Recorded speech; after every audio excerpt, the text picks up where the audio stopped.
안녕하세요. 저는 송실대 소프트학부 21학번 김현수이고요. 팀멤버 하고 있습니다. 저를 모르는 분이 계시니까 간단하게 소개해드리자면 저는 공군에서 개발병으로 21개월 동안 복무했었고 추가적으로 리튼이라는 곳에서 6개월 동안 데이터 엔지니어 인턴을 했습니다. 그리고 오늘 할 주제도 데이터 엔지니어가 크게 두 분야의 기술을 하는데요. 첫 번째는 CDC, 두 번째는 배치 파이프라인을 담당합니다. 그 중에서 저는 배치 파이프라인을 주로 담당했던 데이터 엔지니어였지만 앞으로 취업을 위해서 CDC 이쪽 공부하고 오늘 발표한 것을 하려고 합니다.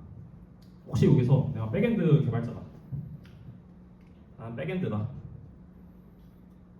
백엔드 아니신가요? 백엔드 셨잖아요. 백엔드 개발 공부를 했었다. 네. 지금 어떤 쪽이죠? 근데 백엔드 개발자 할 생각이 없어서 지금은 아니다. 알겠습니다. 그 데이터베이스는 이수하셨나요? 대부분 졸업을 두 번 하셨으니까 데이터베이스 수업 들으셨을 거고, 뭐 그러면은 조금 이해를 금방금방 할 수 있을 거고, 데이터베이스를 몰라도 알 수 있도록 할 텐데 되게 어려운 주제여서 그 놓치시면은 바로 저한테 질문을 해주셔도 됩니다. 그리고 아마 좀 길 예정이에요. 그래서 갑자기 하다가 이제 클로드 코드 켜가지고 하시지 마시고 저랑 함께 오늘 이 CDC라는 걸 끝까지 한번 이해해 보면 좋을 것 같습니다. 그래서 결제를 했는데 포인트를 안 쌓이는 그런 상황은 되게 트러블이죠. 그래서 오늘 다룰 내용은요, CDC가 뭐고 문제 제기를 할 거고, 그리고 어떻게 감지하는가, 데이터베이스 변경분에 대해서 어떻게 감지할 거고, 그리고 그 캡처한 변경분을 또 어떻게 저장을 할 거고, 또 나아가서 CDC와 애플리케이션 이벤트라고 하는 것은 어떤 차이가 있고, 그리고 듀얼라이트 프로그램과 아웃박스 패턴으로 이걸 어떻게 개선하는지, 그리고 실무에서는 어떻게 이 CDC를 적용할지 말지 판단 기준을 최종적으로 정리하는 방향으로 할 예정입니다. 정말 쉽지 않은 주제고, 저도 아직 이 분야에 대해서 잘 아는 게 아니고, 저도 막 실무에서 많이 해본 게 아니기 때문에 중간중간 저랑 같이 천천히 따라가면 좋을 것 같아요. 이 문제가 사실 이 CDC를 적용하는 가장 제일 중요한 요건인데, DB가 변경이 된 겁니다. 어떤 테이블에 어떤 한 행이 수정이 됐어요. 근데 그거를 다른 서비스가 어떻게 알 수 있을까요? 그걸 감지하는 것이 모든 것의 시작인데요. 자, 이런 문제가 있다고 칩시다. 여러분들이 뭐 인터파크 뭐 어디 뭐 쇼핑몰에서 결제를 했어요. 근데 포인트가 안 쌓이네요. 되게 트러블한 이슈죠. 사실 결제를 했는데 배송이 안 되는 이런 문제가 있으면 안 되잖아요. DB에는 결제 완료로 커밋을 했어. 근데 포인트 적립을 하는 이벤트가 발행을 했는데 그 포인트 발행을 처리하는 쪽에서 문제가 있어서 포인트 적립이 안 된 거예요. 사용자 입장에서는 돈은 나왔고 근데 혜택이 없네 이렇게 판단되면은 UX 입장에서 되게 치명적인 거고, 당연히 고객 CS도 들어올 거고, 뭔가 그걸 담당하느라 뭐 소송이나 이런 것들에 시달릴 수 있겠죠. 그래서 주니어가 자주 하는 질문, 그냥 이 API랑 이 데이터베이스 처리랑 다른 데이터베이스 처리랑 트랜잭션으로 묶으면 되는 거 아닌가요?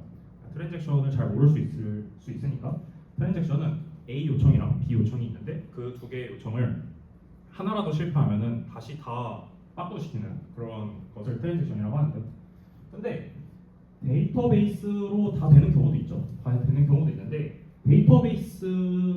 한 데이터베이스를 꼭 쓰는 경우가 매번 있지 않습니다. 데이터베이스를 쓰되 다른 시스템으로 다른 서버에다가 뭔가 이 상황을 알려줘야 되는 경우에 이 CDC라는 것을 써야만 하는 상황이 발생합니다.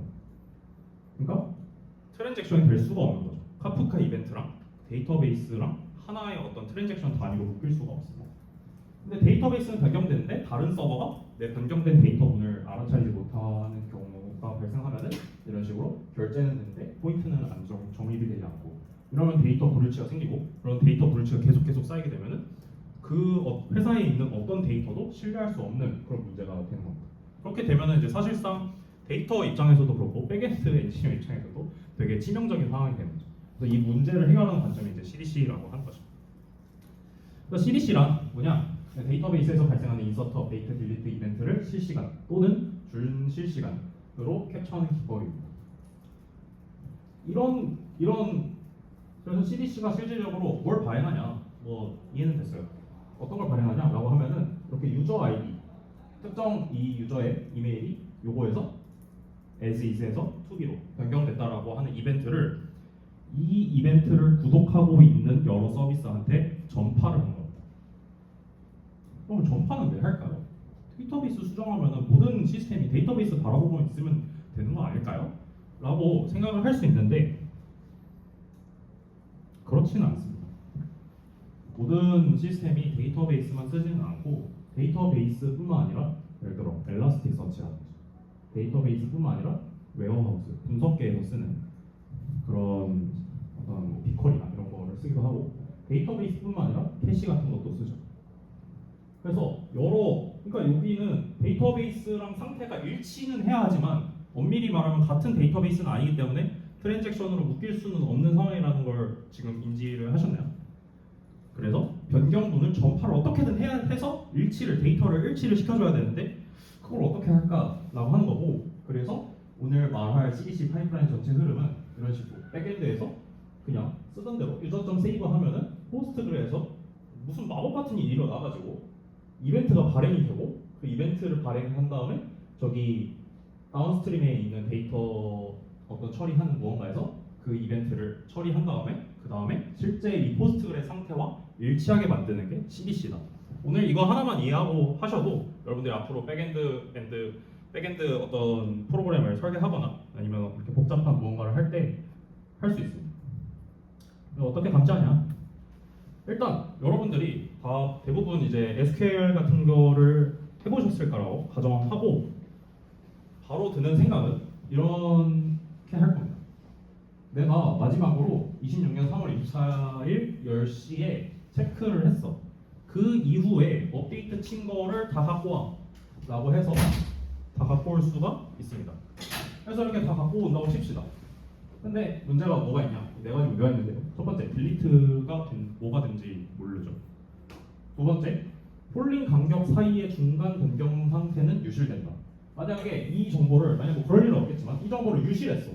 마지막에 내가 언제 체크했는지 유실했어. 그러면 어디서부터 언제까지 처리가 됐는지 파악을 할 수가 없습니다.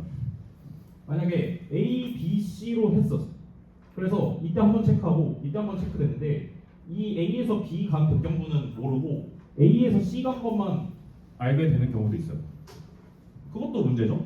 분명히 유저가 되게 따닥따닥 해가지고 원래 닉네임을 A에서 B로 바꿨고 그 다음에 C로 바꿨어. 근데 B일 때 뭐 악플을 써가지고 만약에 이게 댓글이 남았어. 근데 신고는 B가 당했어. 근데 우리 데이터베이스에는 B 닉네임이 안 남아있어. 이런 문제입니다. 마지막으로 소스 DB에 계속해서 폴링을 해가지고 이거를 정기적으로 해야겠죠. 그러면 소스 DB에 당연히 셀렉트 별 쿼리 부하가 발생하는 건데 DBA들이 항상 말하는 게 셀렉트 별 하지 마라. 모든 이 테이블을 풀스캔 하지 말아라 라고 하는 것이 어떤 보편적으로 해주는 조언이죠.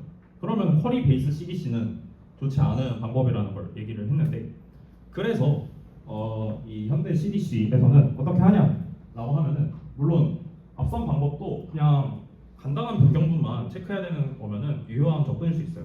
예를 들어 뭐 게시판의 변경분을 조금씩 그냥 갖고 와야 되는 경우는 굳이 CDC를 할 필요는 없지만 여러분들이 진짜 수억 행이 있는 테이블에서 변경분 그리고 거기서 10% 15%가 1시간 내로 바뀌는 그런 시스템이라면은 이 CDC를 적용을 해야 되는데 어떤 방법으로 하냐? 로그 베이스드 CDC를 합니다. 각각 MySQL, 포스트그랩, 몽고DB 이런 애들은 빈로그, 와일로그, 그리고 뭐 OP로그 이런 거를 다 남깁니다. 그래서 어펜드 오디로 계속 남겨요. 그래서 이 데이터베이스에서 어떤 모든 연산을 로그를 남기기 때문에 그 로그를 기반으로 읽어서 어떤 게 이 시점 이후로 변경됐는지 체크하면 되지 않을까라는 것을 한 겁니다. 그래서 이 데베지움이라고 하는 CDC 도구 프레임워크 같은 게 있는데 이거를 이벤트 스트림으로 변환합니다. 로그 한 행을 하나씩 읽으면서 여기서 어떻게 as is가 뭐였는데 to be로 변경이 됐네 이렇게 하는 거고 아마 이것만 들으면 이해가 잘 안 가실 테니까 뒤에 이 부분을 보겠습니다. 이거는 OP로그 몽고DB의 OP로그를 갖고 왔는데요. 이런 식으로 금방 이해를 하실 겁니다. OP는 오퍼레이션 코드고요. 업데이트 셧다운 거. 비포는 뭐였고 애프터는 이겁니다. 올드에서 뉴로 바뀌었죠. 소스는 MyDB의 유저스에 뭐 이런 게 있습니다. LSN 같은 경우는 나중에 설명할 거고요. 이런 식으로 하면은 원래 데이터는 뭐였는데 바뀌었다. 이런 정보가 남게 되는 거예요. 이게 OP 로그라는 거고요. 그래서 앞에서 그냥 쿼리 베이스로 하는 거 보셨죠? 봤는데 딜리트 감지 당연히 할 수 있어요. 로그 베이스는. 왜냐면 OP에서 그 작업 코드가 U가 아니고 D인 걸 체크하면 되잖아요. 근데 셀렉트 별 해가지고 하면 딜리트는 볼 수가 없잖아요. 이전 시점이랑 나중 시점 해봤을 때 딜리트 감지가 어렵습니다. 하려면은 사실 차집함 연산을 또 해야 되는 건데 그만큼 사실 데이터베이스 연산을 또 쓰는 거거든요. 그리고 당연히 셀렉트 쿼리 도하 안 하는데 왜 그럴까요? 우리는 뭘 읽죠? 로그만 읽습니다. 로그는 데이터베이스가 아니죠. 지금 운영하고 있는 데이터베이스 환경이 아니기 때문에 도하가 걸리지 않아요. 이벤트 순서 보장 같은 거는 좀 이따 설명하겠습니다. 지연 시간 같은 경우에도 당연히 만약에 쿼리 베이스드라 하면은 얼만큼 자주 체크하는지에 따라서 실시간까지는 아니어도 예를 들어 5분간 체크하는지 1시간마다 체크하는지 뭐 하루마다 체크하는지에 따라서 실제 그 데이터베이스의 다른 시스템에 전파되는 속도가 되는데 만약에 로그 베이스 CDC라고 하면 초단위, 밀리초 단위로 그 로그를 계속 보고 있는 거기 때문에 그 로그를 보고 변경을 전파합니다. 비포 애프터 상태 당연히 이전 상태는 모르죠. 왜냐하면은 그 해당 과거 시점 그리고 new DB 시점 해가지고 차집품 연산 떼는 거기 때문에 이전 상태를 모릅니다. 그래서 뭐 이런 게 있고, 네, 뭐 PK 같은 뭐 그런 정보가 있는데 이건 넘어가도록 하고요.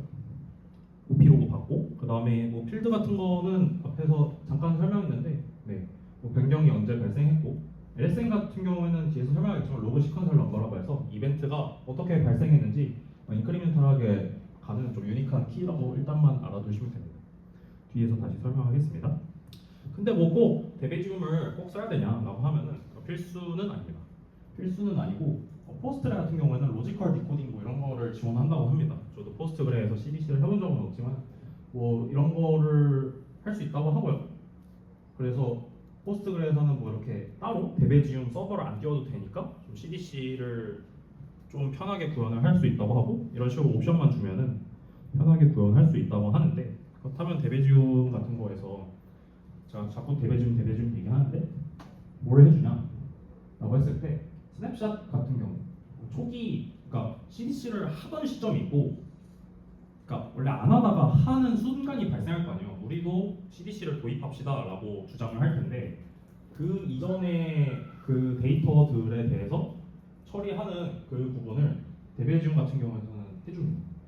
데이터 엔지니어 입장에서 뭔가 이 데이터를 계속 처리하지 않고 있었어. 근데 그걸 앞으로 하고 싶어. 그래서 그런 do while 같은 코드를 많이 짜게 되는데 그 부분이 되게 까다로워요. 뭐 역등성 설계라든지 그런 걸 해야 되는데 그런 부분을 해주고 뭐 사실 카프카만 딸랑 쓰는 경우는 없습니다. 카프카 커넥트라고 해서 그런 걸 쓰게 되는데 그런 장애 복구 오프셋 뭐 이런 거 있고 또 다수 컨슈머 분배 또 카프카의 파티션을 또 개념을 이해해야 되는데 여기서 다 설명하면 너무 길어지기 때문에 넘어가겠습니다. 아무튼 뭐 이런저런 귀찮은 일들을 해줘서 데베지움을 쓴다 이렇게만 이해하셔도 될 것 같고요. 그 다음에 캡처한 변경을 어떻게 저장하는가 당연히 감지를 했습니다. 그러면은 데이터베이스에 남겨야겠죠. 남겨야 되는데 어떻게 남겨야 되냐 정말 쉬운 개념은 어렵지만 실제 작동하는 원리는 되게 쉬워서 금방 이해하시죠. SCDD 타입 2라고 하는 그런 기법이 있는데 다 옛날에 나온 그런 데이터베이스 기법입니다. 데이터베이스 전공서 보면 나올 거고요. 그런데 어떻게 하냐? 이게 slowly changing dimension이라고 하는 그런 개념입니다. 그러니까 예를 들어 저희가 닉네임이 있다고 칩시다. 앞에서 얘기한 닉네임. 저희 예를 들어 스팀 같은 거 보면 과거 닉네임이 뜨거든요. 아니면은 주문 내역 같은 거. 예를 들어 내가 이메일이 이거였어. 근데 이 데이터가 유효하던 시점은 24년 1월 1일부터 24년 6월 15일인 거예요. 근데 현재 시점에 이 유저 아이디 42에 이메일은 뭐죠? x.com이죠. 그걸 어떻게 판단하면 될까요? 그냥 valid2가 널인 게 현재 사실인 데이터입니다. 그걸 source of truth를 걸러낸다 이런 식으로 말을 많이 하는데 그냥 valid2를 is null 해서 하면은 현재 유효한 행을 보는 거예요. 그럼 과거 데이터는 왜 저장하나요? 라고 하면은 저희가 그 과거 시점으로 타임랩스 점프를 해가지고 그 과거 시점에 이 사람이 특정 구매를 했을 때 이메일은 뭐였냐, 닉네임은 뭐였냐, 그런 거를 파악하기 위해서 이런 식으로 SCD 타입 2라고 하는 차원 모델링 기법을 쓰는 거예요. 그래서 간단한 것, 그냥 valid from, valid to를 하고 그 다음에 변경 시점을 기록하기만 하면은 과거 데이터도 다 보존을 할 수 있는 거죠. 저장은 실제로 이렇게 하고요. 네, current table이라고 하는 것에서 여기서는 다 어펜드만 해요. 네, SCD 타입 2 테이블은 어펜드만 해서 쭉쭉 쌌습니다. 하지만 요 실제 지금 우리가 보고, 예를 들어 여러분들이 생각하는 유저 테이블 상태랑 거의 똑같을 텐데, 여러분들이 백엔드 개발자 입장에서 생각하는 그냥 최신 상태에 실제 그 진실 데이터만 남아있는 것이 유저 커렌트. 그래서 백엔드 개발자 입장에서는 그냥 이것만 계속 쓰면 되는 거예요. 그리고 이쪽에 해당하는 거는 데이터 엔지니어가 CDC에 해주면서 그냥 넣어주면은 백엔드 입장에서는 그냥 저 테이블 쓰면은 그냥 진짜인 데이터가 나오네, 이런 식으로 되는 겁니다. 물론 앞에서 그 얘기했다시피 서버가 아예 다른 입장일 거예요. 그래서 요거가 조금 헷갈릴 수 있어요. 그냥 내가 수정하고 기록하면 되는 거 아닌가 하는데, 말했다시피 마이크로 서비스 같은 거에서 아예 서버 자체가 다르고 데이터베이스가 다른 상황에서 이 데이터를 전파해야 되는 상황 때문에 이런 식으로 써야 되는 경우가 발생을 하는 겁니다. 예를 들어 뭐 이런 걸 들어보죠. 그래서 실질적으로 이런 식으로 되는데요. 예를 들어 분석하는 사람들은 대부분 실제 운영 DB에다가 셀렉트를 걸지는 않습니다. 여러분들이 혹시 뭐 분석 같은 거를 회사에서 해보셨으면 알 수도 있겠는데, 보통 빅쿼리를 많이 쓰거든요. 분석하는 용어. 근데 빅쿼리는 사실 요 호스트 그래랑 항상 또 일치할 거라고 보장할 수 있을까요? 만약에 데이터 엔지니어가 없어. 그리고 특정 시점을 그냥 덤프하는 거 아니면은 특정 시점에 이 빅쿼리가 지금 현재 상태, 실제 사실인 데이터와 일치할 거라고 보장할 수 있을까요? 없어서 CDC를 쓰고 변경된 거를 빅쿼리에 전파해서 지금 내가 보고 있는 빅쿼리는 우리가 서버에서 운영하고 있는 포스트그레 SQL이랑 완전히 동일한 상태이겠거니 라고 믿고 쓰는 겁니다. 그런 상황을 계속 만들어줘, 분석가 상태. 플러스 우리 DB가 변했어요. DB가 변했는데 다른 DB로 변경을 전파해야 되는 경우도 있을 수 있고요. 아니면은 앞에서 얘기했다시피 레디스, 예를 들어 우리 변경됐어. 앞에서 유저의 이메일이 변경됐어. 근데 그 유저의 이메일이 캐시가 돼야 돼. 그럼 기존에 있던 캐시 뭉개야 될 거 아니야? 무효화해야 될 거 아니야? 그거 전파 어떻게 할까요? CDC로 해서 이벤트 발행해서 레디스 쪽에서 이벤트 계속 구독하고 있다가 이벤트 오면은 캐시 뭉개서 이제 유저 아이디 42인 유저에는 u.x.com 뭐 이거구나, 이런 식으로 하는 겁니다. 그래서 이런 식으로 서비스가 구성되어 있는 경우에 상당히 유용하게 쓸 수 있는 기술이 CDC입니다. 그냥 여기서 CDC가 없이 내가 이 데이터 일치성을 어떻게 구현해야 될까라는 생각을 해보시고 하면은 왜 CDC를 써야 되는지 이해가 조금 금방 가죠. 여기까지 좀 따라오고 계신가요? 혹시 멍하고 계신 거 아닐까 해서 걱정이 됩니다. 근데 요 웨어하우스랑 서빙 DB를 나누는 게 좀 의문일 수도 있어요. 그러니까 나는 데이터베이스 쓰고, 그리고 우리 데이터베이스 배울 때는 분석 같은 것도 그냥 SQL로 하고 그랬는데 그냥 프로드 DB에다가 셀렉트하면 되는 거 아니야? 뭐 그렇게 할 수도 있습니다. 근데 그 서비스가 만약에 우리나라를 지탱하고 있는 뭔가 어마어마한 서비스라면 거기서 내가 뭔가 쿼리를 잘못 날려서, 분석하는 사람이 잘못 날려서 그 데이터베이스가 먹통이 된다면 어떻게 될까요? 서비스가 망가지게 되죠. 그런 상황을 막기 위해서 분석계 데이터베이스는 아예 따로 나눠놨습니다. 예를 들어, 그리고 분석을 하는 그 수요도 엄청나요.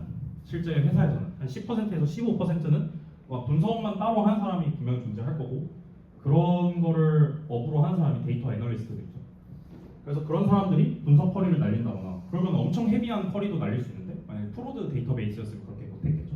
그래서 서빙 데이터베이스를 나누는 겁니다.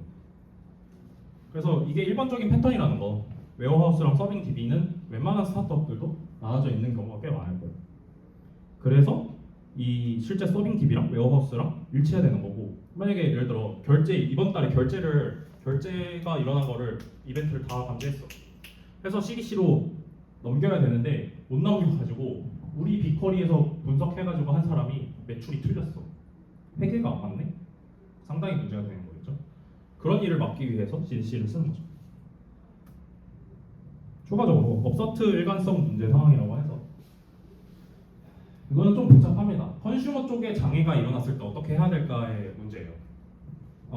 일단 카프카라는 거를 이해하기 위해서 어떻게 이해하면 좋냐면은 그냥 큐라고 생각하시면 되고요.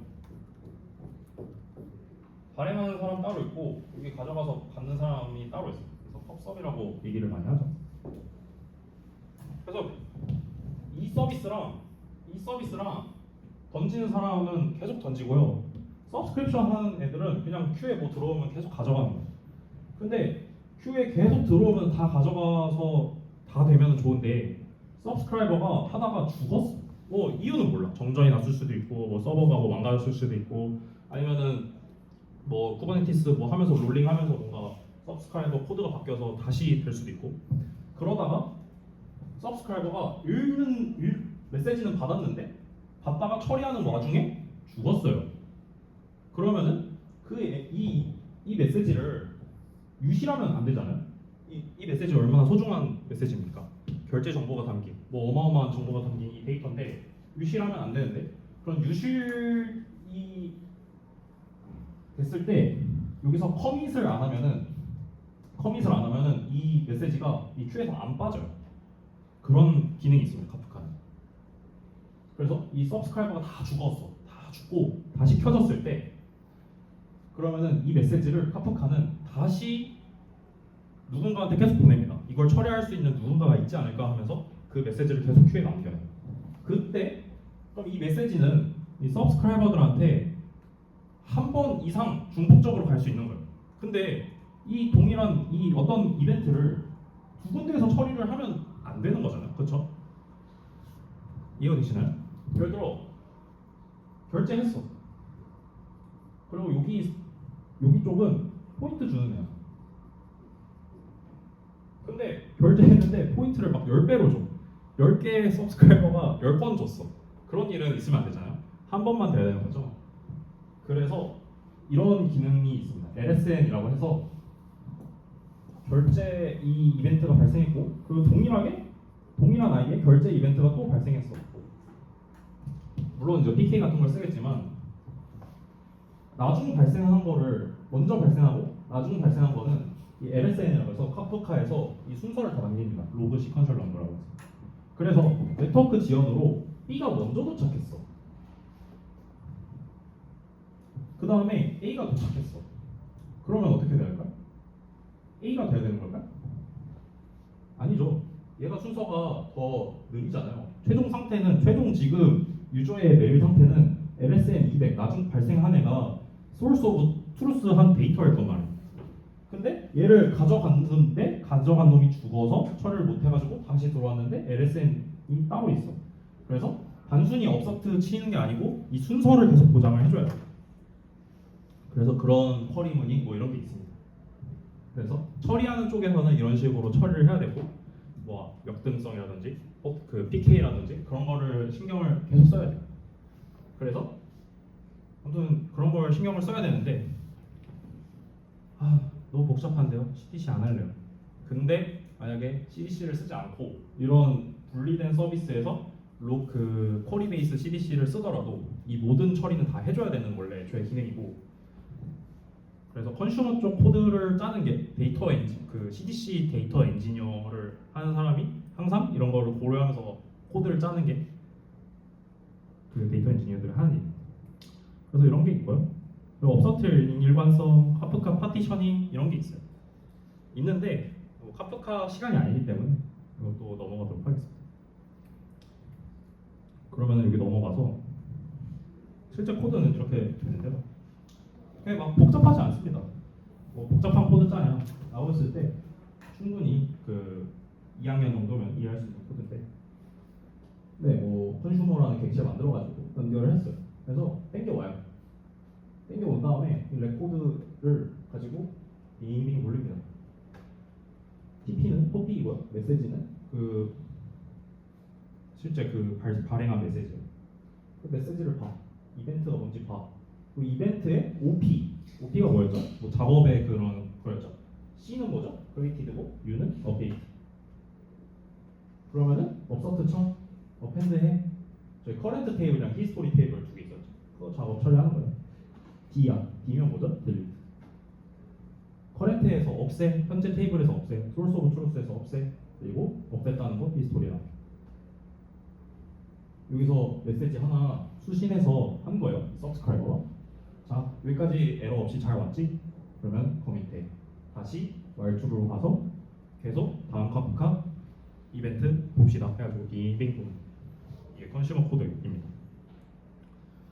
오프셋이랑 딜리버리 보장하는 거. 여기서 중요한 거는 커밋을 언제 하느냐. 만약에 메시지 받았죠? 메시지 받았죠? 받자마자 받았습니다 하면 어떻게 될까요? 받았습니다. 요게 여기로 있어가지고 받았습니다 하고 서트 하거나 어펜더 하면은 이게 당연히 데이터베이스에 뭐 SQL 하는 걸 거 아니에요.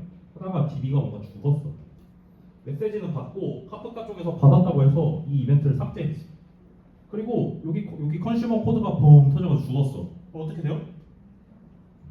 이벤트 하나 골로 간 거예요. 이벤트 하나 골로 간 거야. 그럼 데이터가 안 맞아. 이제 더 이상 데이터는 소스 오브 트루스한 데이터가 아니야. 가짜 데이터야 이제. 거기서부터 난리가 나는 거죠. 그래서 커밋을 모든 일이 진짜 잘 되고 나서 마지막에 나 이벤트 진짜 잘 받았고 내가 할 수 있는 처리 완벽하게 다 했습니다 하고 커밋을 보내야 되는 겁니다. 이해하시나요?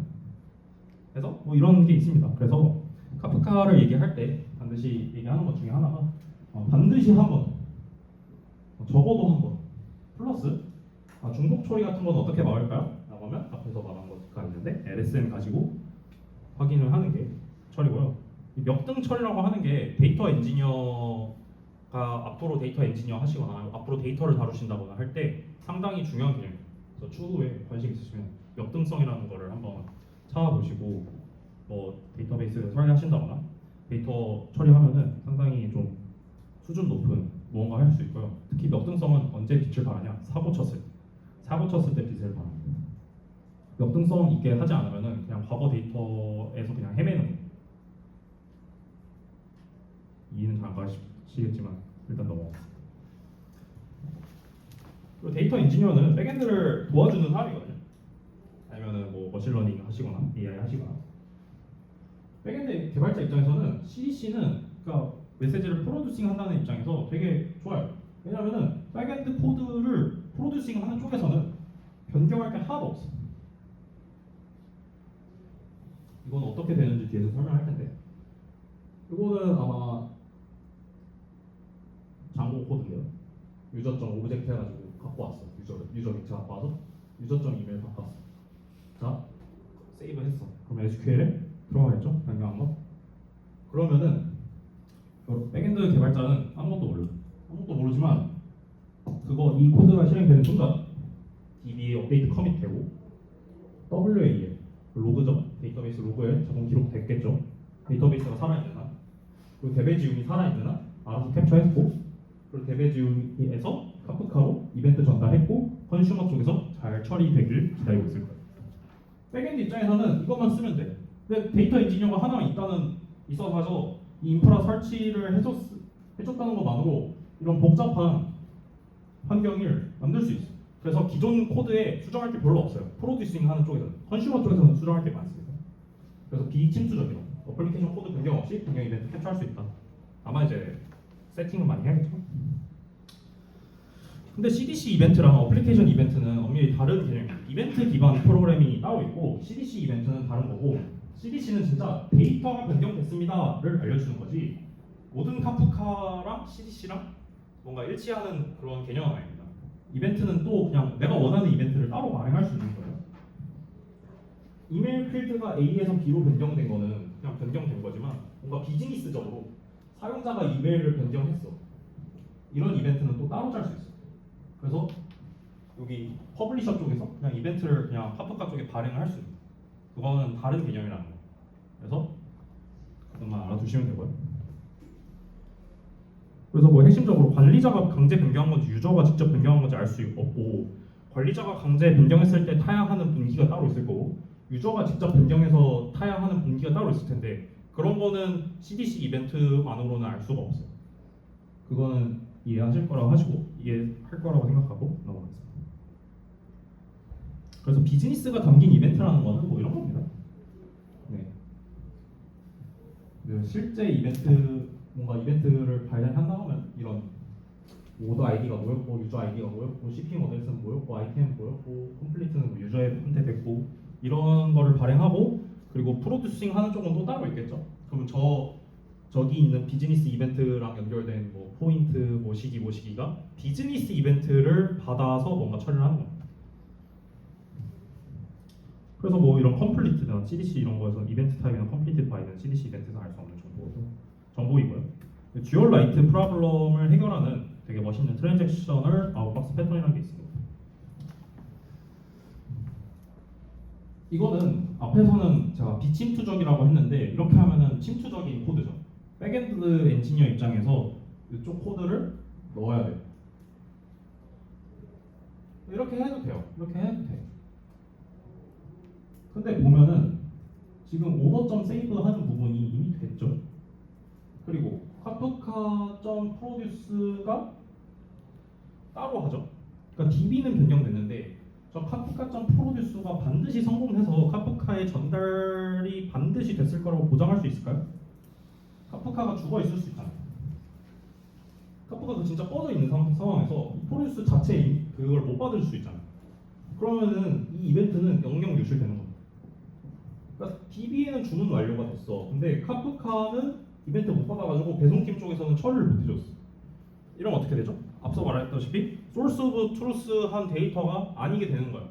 그러면은 로그 하나하나 다 꼽으면서 DB 로그 다 까보면서 유실된 거 아닌 거 다 체크해봐야 돼.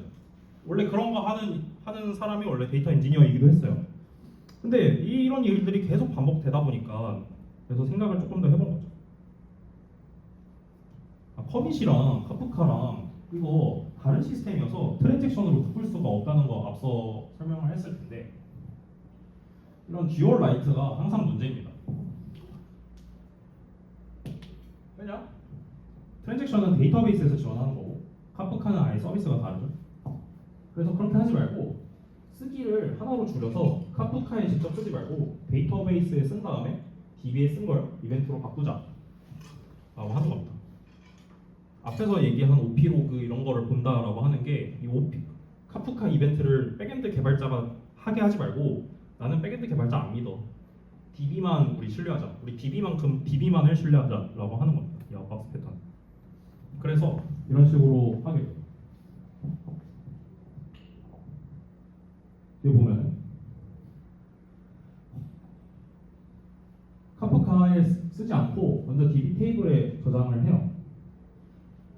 그 다음에 이 아웃박스 이벤트 크리에이트 이렇게 해가지고 합니다. 라고 하면은 얘네가 뭐 아웃박스 이벤트라고 하는 그런 객체가 있는데 저걸 통해 가지고 트랜잭션성을 유지해요. 왜요? 여기 지금 보면 with DB 트랜잭션을 유지를 하고 있거든. 근데 이 이벤트는 사실 데이터베이스에서 발행하는 이벤트예요. 이거는 개발자가 카프카에 직접 쏘는 게 아니고 이 이벤트가 성공을 한 걸 보고 그 다음에 데이터베이스가 이 트랜잭션 하나에 묶어서 발행을 하는 패턴이에요. 그럼 어떻게 되겠어요? 앞에서 데이터베이스가 못 들어갔어. 뭔가 이유는 모르겠지만 데이터베이스에 저 세이브가 안 됐어. 그러면은 여기가 트랜잭션을 묶여있기 때문에 트랜잭션 오버래핑이죠. 그러니까 아예 죽어버려. 그래서 이런 아웃박스 패턴을 써가지고 데이터베이스에 먼저 저장해서 그거 기반으로 하기 때문에 트랜잭션성을 보장할 수 있게 되고 데이터 불일치하는 걸 막을 수 있습니다. 그래서 뭐 아웃박스 테이블 구조라는 게 이런 게 있고요. 그래서 그럼 아웃박스 패턴 이거 누가 읽는 거예요? 라고 하면은 데베지움이 이 부분을 읽어서 전달하는 거예요. 그러니까 개발자 입장에서 개발자의 그 서버 코드에서 되는 게 아니고 데베지움이 그 DB를 읽어서 카프카를 발행하는 걸 보고 카프카가 발행이 잘 됐고 그 카프카 여기에 이벤트가 잘 들어왔네 라는 거 확인하고 그 다음에 트랜잭션이 끝나는 거죠. 그렇게 되면은 그 개발자가 실수할 여지가 없죠. 이 아웃박스 패턴을 쓰면. 그래서 좋습니다. 그래서 백엔드 개발자를 최대한 믿지 않고 데이터만을 신뢰하고 데이터 유실을 막기 위해서 이런 걸 하는 거거든요. 그래서 아웃박스 패턴을 써서 WA를 쓰고 WA를 읽어서 베베지움이 보고 아웃박스 패턴 넘어가서 그 다음에 그 서버의 그 트랜잭션 성공하고 그제서야 뭐가 돼요? 데이터베이스에 제대로 들어가고 그리고 카프카 이벤트 받아서 이제 배송 서버, 방산 서버 거기다가 데이터 받아서 컨슘해서 데이터 처리하고 우리 데이터 그 걔네 데이터베이스에도 정리하고 이런 식으로 데이터의 일관성을 지키는 거예요. 여기서 배운 게 다 연결이 됐으면 좋겠습니다. 안 됐을 수도 있는 어려운 주제고 저도 잘 이해가 안 되는데 그래서 DB 트랜잭션 같은 경우에는 당연히 이 아웃박스 패턴에서 비즈니스적인 그 이벤트랑 그리고 실제 데이터베이스 저장을 원자적으로 저장할 수 있어서 좋은 거죠. 왜냐하면 CDC 이벤트만으로는 어떻게 무언가가 이벤트가 발행되는지 알 수가 없거든요. 근데 아웃박스 패턴을 쓰면 이벤트도 좀 비즈니스적으로 쓸 수 있고 그런 게 좋은 거죠. 그래서 CDC는 이제 아웃박스 테이블을 또 변경 캡처해서 카프카 전달하고 아웃박스 애플리케이션 이벤트 앞에서 뒤에서 봤던 그 트랜잭션 뒤쪽에 있었던 거죠. 카프카는 이제 컨슈머 쪽으로 분배를 해주는 거예요. 카프카가 이제 파티셔닝 뭐 이런 거 해가지고 정확하게 한 번만 전달되도록 그러니까 정확하게 한 번은 아니고 적어도 한 번만 전달되도록 보장하고 그래서 컨슈머랑 오프셋은 그 LSM 보면서 이 이벤트까지 처리했어요. 이 이벤트까지 처리했어요. 이 이벤트까지 처리했어요 해가지고 각자 이렇게 가져가서 처리하는 거. 그래서 실제로 만약에 하게 되면 어떤 식으로 되죠? 컨슈머 그 프로듀서 엄청 많겠죠? 데이터베이스 변경 엄청 많겠죠? 이 이벤트들이 흐르는 구조가 되죠. 그래서 스트리밍한 환경에서 개발을 한다라고 많이 해요. 그래서 예를 들어 뭐 포스나 이런 데서 스트리밍 데이터 플랫폼 팀에 근무하실 데이터 엔지니어 찾습니다라고 하면은 이런 쪽에 근무를 하는 거고. 그래서 실제로 한다고 하면은 여러 가지 방식이 있습니다.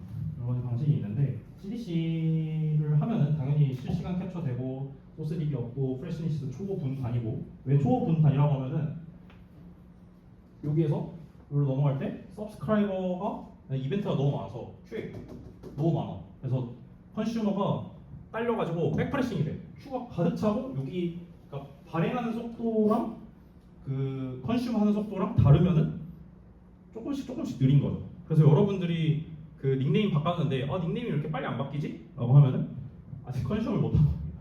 컨슈머를 못 해가지고 남아 있는 경우도 있을 거고 아직 캐시된 거를 아직 볼 수도 있는 거고.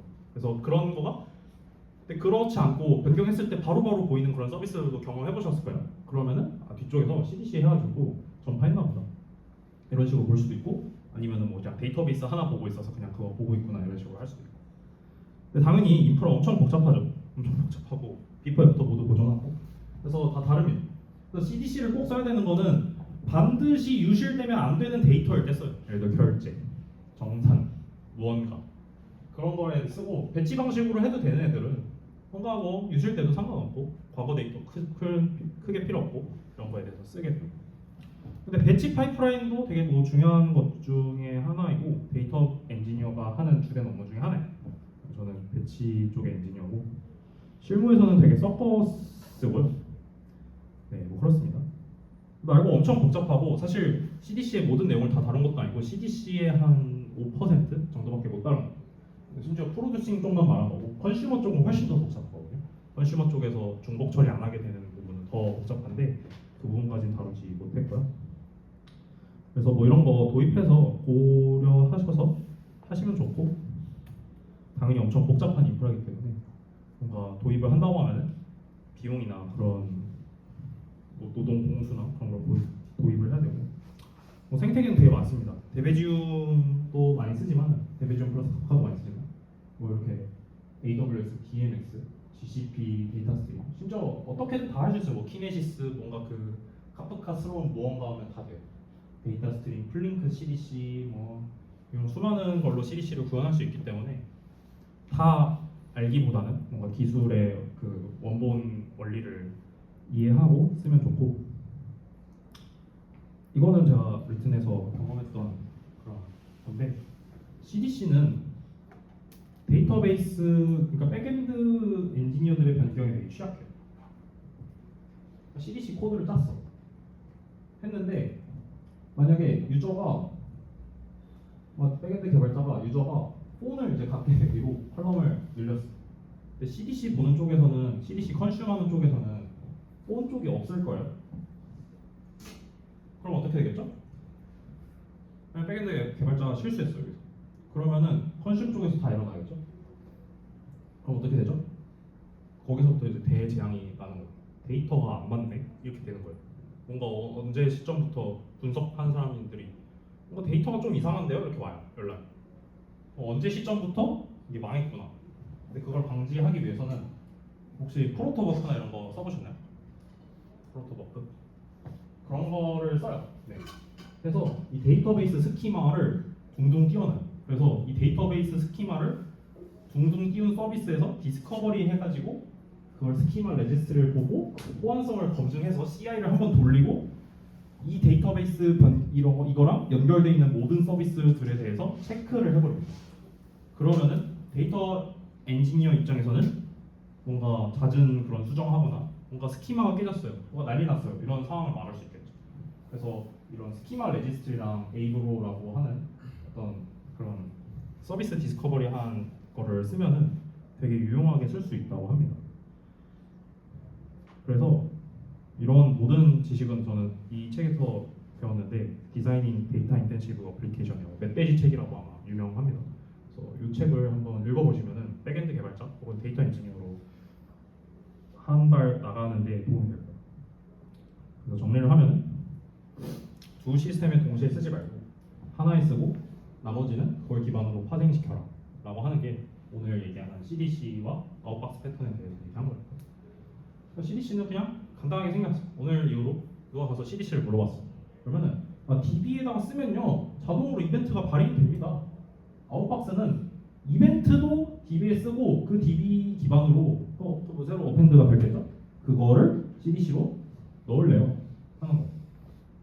그러면은 그 데이터베이스 그쪽 보고 있는 애가 while 로그 보고 이게 새로운 이벤트가 들어왔네 하니까 어차피 백엔드 입장에서는 DB 이거고 트랜잭션 묶였으니까 트랜잭션성 유지한 거고 그 다음에 이거 보고 넘어가는 거. 이거 이해하셨죠 진짜? 그렇기를 바랍니다. 컨슈머는 받는 쪽이죠. 받는 쪽은 오늘 자세히 설명하지 않았습니다. 받는 쪽을 이제 얘기하는 건데 분산 시스템이라고 해서 여러분들이 앞으로 백엔드 개발자, 아니면 데이터 엔지니어, 아니면 시스템 아키텍처 뭔가가 되기 위해서는 저는 분산 시스템을 열심히 공부해야 된다고 생각을 하는데 이 부분에서 엄청 많이 나올 거고 카프카가 이 분산을 할 수 있는 되게 좋은 도구라고 저는 생각을 해서 공부를 하시면 좋을 것 같아요.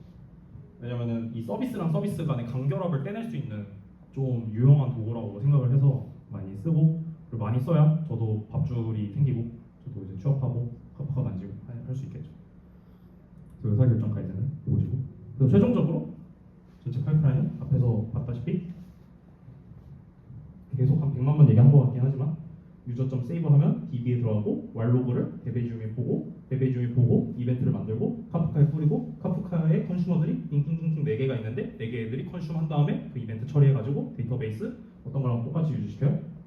우리 프로드한 데이터베이스랑 이 레디스, 엘라스티서치, 웨어하우스, 마이크로 서비스 여러 그 파생되는 서비스랑 데이터를 일치시킨다 라고 하는 게 오늘 발표의 내용이었습니다. 여기까지 듣느라 정말 수고 많으셨고 Q&A 받겠습니다.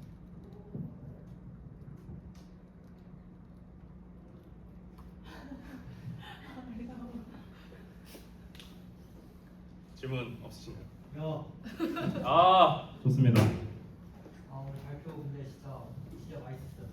좋습니다. 진짜 뭔가 공부하려는데 진수성찬하는 느낌이 받고. 네. 근데 제가 항상 이런 거 고민하면서 뭔가 이제 데이터의 안정성이나 그런 거를 고민할 때 결국에 네. 그냥 본질적인 게 트레이드 오프 성능이라고 생각을 많이 했거든요. 결국에 그걸로 줘야 되는 것 같아서. 네. 근데 약간 이제 보통 파이프라인을 처음 봤을 때 이제 DB에 먼저 이제 서빙 DB에 이제 뭔가 변경이 가해지고 코드상으로 이제 그쪽으로 해서 이제 결국에 마지막에 이제 웨어하우스 쪽으로 그쪽 벨라스틱 서치나 그쪽으로 반영이 되는 방식인데 네. 아까와 같이 말씀했던 이제 뭔가 데이터에 베이스의 스키마가 이제 변경이 되거나 그런 큰 작업이 있을 때 네. 그때 이제 서비스에 문제가 있는지 그걸 반영하는데 시차가 어느 정도 존재할 거니까 네. 그게 이제 근데 이제 그 데이터 서비스가 이제 서빙 DB를 보는 게 아니라 이제 웨어하우스를 보는 것들도 많잖아요. 그런 경우도 꽤 많죠. 그래서 데이터 근데 베이스. 이제 만약 데이터베이스 스키마가 바뀌거나 네네. 뭐 대량의 데이터가 이제 아까 말씀했던 것처럼 이제 펍에 너무 몰려가지고 이제 너무 변경이 지연될 때 네. 그럴 때 뭔가 해결 방법으로 뭔가 웨어하우스 부분 쪽을 먼저 업데이트를 시키고 역방향으로 서빙 DB를 뭔가 업데이트를 추후에 그 하는 방법은 있는지 궁금하거든요. 역방향으로. 역방향으로. 뭔가 이제 바로 이제 어. 중요한 시스템인 것 같은 경우는 데이터 일치 뭔가 그것도 허용하지 않는 결제 시스템이나 그런 거에는 먼저 제가 바라보고 있는 그런 데이터 하우스에 네네. 그 무슨 말인지 이해했어요. 그러니까 의존 관계가 지금 이 DB에다가 물려 있는 게 아니고 웨어하우스 쪽에 물려 있을 거라고 얘기하는 거잖아요. 그러면은 이렇게 하는 게 아니고 먼저 저쪽으로 하는 게 어떻냐라고 물어본 것 같은 질문을 제가 이해했는데, 그러면은 일단 데이터 엔지니어가 항상 예민한 부분은 데이터 소스 오브 트루스가 지켜지는 거예요. 달라졌을 때 뭔가 추후에 처리할 수 있는 방법이 있어요. 그러면은 모르겠는데, 일단 애초에 웨어하우스는 뭔가 정확하기를 바라지만 정확할 수는 없는 것이에요. 그러니까 물론 다 되겠죠. 근데 만약에 웨어하우스가 다 망가졌어. 뭔가 데이터 엔지니어가 실수해가지고 저기 웨어하우스가 망가졌어. 그럼 데이터 엔지니어 입장에서는 그냥 카프카 이벤트 옛날 시점으로 돌려가지고 그냥 쫙 다시 데이터베이스로 밀면 됩니다. 데이터 엔지니어 입장에서. 그래서 항상 데이터 엔지니어의 우선순위는 데이터베이스입니다. 데이터베이스의 데이터를 신뢰하자. 나머지는 사실 모르겠어. 나머지는 뭐 카프카 이벤트가 뭐 망가져서 뭐 해가지고 망가질 수 있어. 왜냐면 어떤 일을 컨슘이 잘 안 됐고 뭔가 코드를 다 잘못 잡고 커밋을 뭐 제대로 잘못했고. 근데 하지만 우리는 그래도 데이터베이스만큼은 신뢰하겠다 이거. 그래서 그런 경우는 아마 있을 수 있는데, 왜냐면은 실제로 저기 웨어하우스 쪽에서도 데이터 리딩 엄청 많거든요. 뭐 결제 테이블 하면은 또 뷰 짜져 있고 이거에 또 딴 걸로 묶여 있고 이런 경우도 되게 많은데, 애초에 웨어하우스는 뭔가 일관성을 맞추기에는 소스로 쓰기에는 웨어하우스는 또 막 트랜잭션 이런 게 없어요. 비커리 같은 거. 그래서 그런 용도로는 좀 잘 안 쓰는 거예요. 그래서 항상 데이터베이스만을 신뢰한다 이라고 생각하면 돼요. 질문 있으신가요? 데베지움의 역할을 카프카가 해줄 수 없나요? 데베지움의 역할은 왈로그를 읽어서 카프카로 던지는 건데, 카프카는 그냥 Q라고 생각하시면 돼요. 그냥 Q, 그냥 저희 생각하는 자료고죠. Q. 그래서 그러니까 왈의 네. 변경 이력을 네. 얘네들한테 가져다 주는 거를 네. 카프카가 해줄 수 있는 거예요. 근데 그리고 카프카 커넥트라고 해서, 카프카는 진짜 단순히 Q고요. 카프카 커넥트라고 해서 막 여러 가지 플러그인들이 붙어 있는 프레임워크들이 있어요. 그쪽에서는 해주는데, 카프카가 해주냐고 하면은 X이고 카프카 커넥트가 해주냐고 하면 O이고. 그래서 이런 데베지움 쓰는 게 조금, 왜냐면은 카프카는 단순히 그냥 Q잖아요. 그러니까 자료 구조야. 너는 이제 데이터베이스 왈로그를 읽어서 그 다음에 뭐 이벤트를 발행해가지고 하위 시스템한테 뿌려라고 하면은 그 자료 구조한테 너무 부당한 일일 것 같잖아요. 그 책임 원칙 그런 걸 생각해보면. 그래서 그런 거는 이런 식으로 플러그인들로 빠져 있어 대부분. 그래서 카프카는 단순히 Q일 뿐인 거고, 그냥 받은 걸 나 가져가겠다는 애한테 뿌려준다. 파티셔닝을 한다. 이런 기능만 있고, 그런 것들은 다른 부가 기능들로 붙어 있고, 말했다시피 데베지움 말고도 이런 것들이 많아요. 네, 그래서 이런 것들에서 지원을 합니다. 그래서 카프카도 결국에 그냥 Q 이 퍼블리셔한테 이 이벤트 받아서 넣고 서브스크리브 한 놈한테 가져가는, 그냥 단순하게 자료 구조라고만 생각하셔도 일단은 그렇게 틀린 답변은 아닙니다. 또 질문 있으실까요? 그래서 뭐 사실 뭐 조금 더 하면은 플링크라고 있어서 이벤트를 따로 막 윈도우 해가지고 집계해가지고 따로 하는 놈도 있어요. 그래서 사실 이 막 서비스 간의 중간에 한 3계층까지 있어 거의. 실제 그 데이터 그 환경을 보면. 그래서 뭐 아무튼 그렇습니다. 질문 없으시면은 여기까지 해서 끝내는 걸로 하겠습니다.